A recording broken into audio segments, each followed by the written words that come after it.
ওনাকে যাইতে বলো। একটা আইফোন আর টাকার জন্য আমাকে ছেড়ে যাবা? দেখো নিশাত, আমি তোমার সাথে 2 মাসের রিলেশন করতেছি, তুমি আজ পর্যন্ত আমাকে একটা আইফোনও গিফট করতে পারো নাই।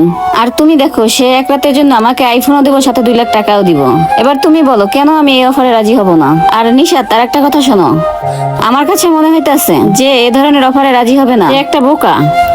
তাই কবিতা, একটা আইফোন আর সামান্য কিছু টাকার জন্য তুমি আমার ভালোবাসাকে কবর দিতে পারবা? কবিতা, তুমি না আমাকে বলছিলে আমাকে অনেক ভালোবাসো? আর আমি এটা কখনো ভাবিনি কবিতা, তুমি একটা লোভী মেয়ে।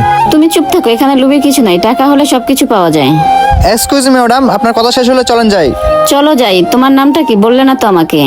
আমার নাম নয়ন। আর এই নাও টাকা, আর এই নাও তোমার আইফোন। চলো। চলো।